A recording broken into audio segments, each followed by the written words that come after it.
Day 102. 1 Samuel 19-21. Then Saul ordered his son Jonathan and all his servants to kill David. But Jonathan delighted greatly in David, so he warned David, saying, My father Saul intends to kill you. Be on your guard in the morning, find a secret place and hide there. I will go out and stand beside my father in the field where you are, so I can ask about you. And if I find out anything, I will tell you. Then Jonathan spoke well of David to his father Saul and said to him, The king should not sin against his servant David, he has not sinned against you. In fact, his actions have been highly beneficial to you. He took his life in his hands when he struck down the Philistine, and the Lord worked a great salvation for all Israel. You saw it and rejoiced, so why would you sin against innocent blood by killing David for no reason? Saul listened to the voice of Jonathan and swore an oath, As surely as the Lord lives, David will not be put to death. So Jonathan summoned David and told him all these things. Then Jonathan brought David to Saul to serve him as he had before. When war broke out again, David went out and fought the Philistines and struck them with such a mighty blow that they fled before him. But as Saul was sitting in his house with his spear in his hand, a spirit of distress from the Lord came upon him. While David was playing the harp, Saul tried to pin him to the wall with his spear. But the spear struck the wall and David eluded him, ran away, and escaped that night. Then Saul sent messengers to David's house to watch him and kill him in the morning. But David's wife Michal warned him, If you do not run for your life tonight, tomorrow you will be dead. So Michal lowered David from the window, and he ran away and escaped. Then Michal took a household idol and laid it in the bed, placed some goat hair on its head, and covered it with a garment. When Saul sent the messengers to seize David, Michal said, He is ill. But Saul sent the messengers back to see David and told them, Bring him up to me in his bed so I can kill him. And when the messengers entered, there was the idol in the bed with the quilt of goat's hair on its head. And Saul said to Michal, Why did you deceive me like this? You sent my enemy away and he has escaped. Michal replied, He said to me, Help me get away, or I will kill you. So David ran away and escaped. And he went to Samuel at Ramah and told him all that Saul had done to him. Then he and Samuel went to Naioth and stayed there. When Saul was told that David was at Naioth in Ramah, he sent messengers to capture him. But when they saw the group of prophets prophesying, with Samuel leading them, the Spirit of God came upon them, and Saul's messengers also began to prophesy. When this was reported to Saul, he sent more messengers, but they began to prophesy as well. So Saul tried again and sent messengers a third time, and even they began to prophesy. Finally, Saul himself left for Ramah and came to the large cistern at Secu, where he asked, Where are Samuel and David? At Naioth in Ramah, he was told. So Saul went to Naioth in Ramah. But the Spirit of God came upon even Saul, and he walked along prophesying until he came to Naioth in Ramah. Then Saul stripped off his robes and also prophesied before Samuel. And he collapsed and lay naked all that day and night. That is why it is said, Is Saul also among the prophets? Then David fled from Naioth in Ramah. He came to Jonathan and asked, What have I done? What is my iniquity? How have I sinned against your father, that he wants to take my life? Far from it. Jonathan replied, You will not die. Indeed, my father does nothing, great or small, without telling me. So why would he hide this matter from me? This cannot be true. But David again vowed, Your father knows very well that I have found favor in your eyes, and he has said, Jonathan must not know of this, or he will be grieved. As surely as the Lord lives and as you yourself live, there is but a step between me and death. Then Jonathan said to David, Whatever you desire, I will do for you. So David told him, Look, tomorrow is the new moon, and I am supposed to dine with the king. Instead, let me go and hide in the field until the third evening from now. If your father misses me at all, tell him, David urgently requested my permission to hurry to Bethlehem, his hometown, because there is an annual sacrifice for his whole clan. If he says, Good, then your servant is safe, but if he is enraged, you will know he has evil intentions. Therefore deal faithfully with your servant, for you have brought me into a covenant with you before the Lord. If there is iniquity in me, then kill me yourself, why should you bring me to your father? Never. Jonathan replied, If I ever found out that my father had evil intentions against you, would I not tell you? Then David asked Jonathan, who will tell me if your father answers you harshly? Come, he replied, let us go out to the field. So the two of them went out into the field, and Jonathan said, By the Lord, the God of Israel, I will sound out my father by this time tomorrow or the next day. If he is favorable toward you, will I not send for you and tell you? But if my father intends to bring evil on you, then may the Lord punish me, and ever so severely, if I do not tell you and send you on your way in safety. May the Lord be with you, just as he has been with my father. And as long as I live, treat me with the Lord's loving devotion, that I may not die, and do not ever cut off your loving devotion from my household, not even when the Lord cuts off every one of David's enemies from the face of the earth. So Jonathan made a covenant with the house of David, saying, May the Lord hold David's enemies accountable. And Jonathan had David reaffirm his vow out of love for him, for Jonathan loved David as he loved himself. Then Jonathan said to David, Tomorrow is the new moon, and you will be missed if your seat is empty. When you have stayed 3 days, hurry down to the place you hid on the day this trouble began, and remain beside the stone Ezel. I will shoot 3 arrows to the side of it, as if I were aiming at a target. Then I will send a boy and say, Go, find the arrows. Now, if I expressly say to him, Look, the arrows are on this side of you, bring them, then come, because as surely as the Lord lives, it is safe for you and there is no danger. But if I say to the young man, Look, the arrows are beyond you, then you must go, for the Lord has sent you away. And as for the matter you and I have discussed, the Lord is a witness between you and me forever. So David hid in the field, and when the new moon had come, the king sat down to eat. He sat in his usual place by the wall, opposite Jonathan and beside Abner, but David's place was empty. Saul said nothing that day because he thought, Something has happened to David to make him ceremonially unclean, surely he is unclean. But on the day after the new moon, the second day, David's place was still empty, and Saul asked his son Jonathan, Why hasn't the son of Jesse come to the meal either yesterday or today?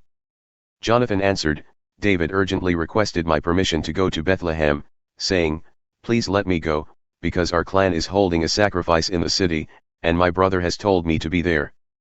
So now, if I have found favor in your eyes, please let me go and see my brothers. That is why he did not come to the king's table. Then Saul's anger burned against Jonathan, and he said to him, You son of a perverse and rebellious woman. Do I not know that you have chosen the son of Jesse to your own shame and to the disgrace of the mother who bore you? For as long as the son of Jesse lives on this earth, neither you nor your kingship shall be established. Now send for him and bring him to me, for he must surely die. Why must he be put to death? Jonathan replied, What has he done? Then Saul hurled his spear at Jonathan to kill him, so Jonathan knew that his father was determined to kill David. Jonathan got up from the table in fierce anger and did not eat any food that second day of the month, for he was grieved by his father's shameful treatment of David. In the morning Jonathan went out to the field for the appointment with David, and a small boy was with him. He said to the boy, Run and find the arrows I shoot. And as the boy ran, Jonathan shot an arrow beyond him. When the boy reached the place where Jonathan's arrow had fallen, Jonathan called to him, Isn't the arrow beyond you? Then Jonathan cried out, Hurry! Make haste! Do not delay! So the boy picked up the arrow and returned to his master. But the boy did not know anything, only Jonathan and David knew the arrangement. Then Jonathan gave his equipment to the boy and said, Go, take it back to the city. When the young man had gone, David got up from the south side of the stone, fell face down, and bowed 3 times. Then he and Jonathan kissed each other and wept together, though David wept more. And Jonathan said to David, Go in peace, for the 2 of us have sworn in the name of the Lord, saying, May the Lord be a witness between you and me, and between your descendants and mine forever. Then David got up and departed, and Jonathan went back into the city. Then David came to Nob, to Ahimelech the priest. And when Ahimelech met David, he trembled and asked him, Why are you alone? Why is no one with you? The king has given me a mission, David replied. He told me no one is to know about the mission or charge. And I have directed my young men to meet me at a certain place. Now then, what do you have on hand? Give me 5 loaves of bread, or whatever can be found. There is no common bread on hand, the priest replied, but there is some consecrated bread, provided that the young men have kept themselves from women. David answered, Women have indeed been kept from us, as is usual when I set out. and the equipment of the young men is holy, as it is even on common missions, and all the more at this time. So the priest gave him the consecrated bread, since there was no bread there but the bread of the presence, which had been removed from before the Lord and replaced with hot bread on the day it was taken away. Now one of Saul's servants was there that day, detained before the Lord. And his name was Doeg the Edomite, the chief shepherd for Saul. Then David asked Ahimelech, Is there not a spear or sword on hand here? For I have brought neither my sword nor my weapons with me, because the king's business was urgent. The priest replied, The sword of Goliath the Philistine, whom you killed in the valley of Elah, is here, it is wrapped in a cloth behind the ephod. If you want, you may take it. For there is no other but this one. And David said, There is none like it, give it to me. That day David fled from Saul and went to Achish king of Gath. But the servants of Achish said to him, Is this not David, the king of the land? Did they not sing about him in their dances, saying, Saul has slain his thousands, and David his tens of thousands? Now David took these words to heart and was very much afraid of Achish the king of Gath. So he changed his behavior before them and feigned madness in their hands, he scratched on the doors of the gate and let his saliva run down his beard. Then Achish said to his servants, Look, you can see that the man is insane. Why have you brought him to me? Am I in need of madmen, that you have brought this man to rave in my presence? Must this man come into my house? Luke 11 verses 29 to 54. As the crowds were increasing, Jesus said, This is a wicked generation. It demands a sign, but none will be given it except the sign of Jonah. For as Jonah was assigned to the Ninevites, so the Son of Man will be assigned to this generation. The queen of the south will rise at the judgment with the men of this generation and condemn them, for she came from the ends of the earth to hear the wisdom of Solomon, and now one greater than Solomon is here. The men of Nineveh will stand at the judgment with this generation and condemn it, for they repented at the preaching of Jonah, and now one greater than Jonah is here. No one lights a lamp and puts it in a cellar or under a basket. Instead, he sets it on a stand, so those who enter can see the light. Your eye is the lamp of your body. When your eyes are good, your whole body also is full of light. But when they are bad, your body is full of darkness. Be careful, then, that the light within you is not darkness. So if your whole body is full of light, with no part of it in darkness, you will be radiant, as though a lamp were shining on you. As Jesus was speaking, a Pharisee invited him to dine with him, so he went in and reclined at the table. But the Pharisee was surprised to see that Jesus did not first wash before the meal. Now then, said the Lord, you Pharisees clean the outside of the cup and dish, but inside you are full of greed and wickedness. You fools! Did not the one who made the outside make the inside as well? But give as alms the things that are within you, and you will see that everything is clean for you. Woe to you Pharisees! You pay tithes of mint, rue, and every herb, but you disregard justice and the love of God. You should have practiced the latter without neglecting the former. Woe to you Pharisees! You love the chief seats in the synagogues and the greetings in the marketplaces. Woe to you! For you are like unmarked graves, which men walk over without even noticing. One of the experts in the law told him, Teacher, when you say these things, you insult us as well.